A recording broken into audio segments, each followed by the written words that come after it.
اس میں آقائے نامدار حضرت محمد مصطفیٰ صلی اللہ علیہ وسلم کے ساتھ اظہار عقیدت، اظہار محبت کیا جاتا ہے۔ کل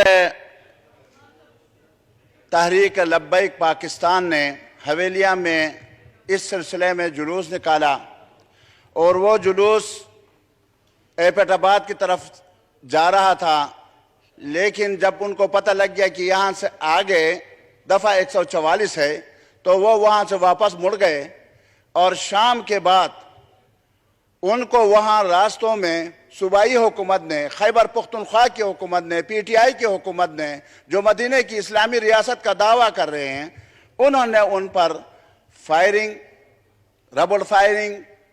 ربڑ گوڑوں سے فائرنگ اور لاٹھی چارج، آنسو گیس، اور ان میں کافی لوگ شدید زخمی بھی ہو چکے ہیں۔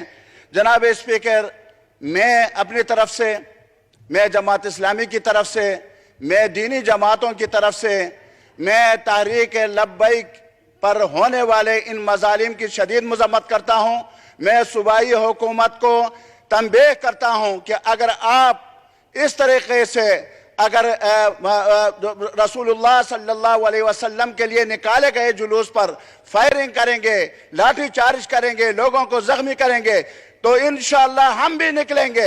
رسول اللہ صلی اللہ علیہ وسلم کے لیے ہم بھی جان دینے کے لیے تیار ہیں۔ ہم بھی آقائے نامدار حضرت محمد مصطفیٰ صلی اللہ علیہ وسلم کی ناموس کی خاطر، اس کے نام کے خاطر ہم ہر قربانی، اپنی جان، مال، عزت، ابرو سب کچھ قربان کرنے کے لیے تیار ہیں۔ صوبائی حکومت سن لے، اگر فوری طور پر معافی مانگے، ان لوگوں سے معذرت کرے، اور جو لوگ زخمی ہیں ان کو ریلیف پہنچائے۔ شکریہ جناب۔ شکریہ جی۔ جناب خورشید جنیجو صاحب۔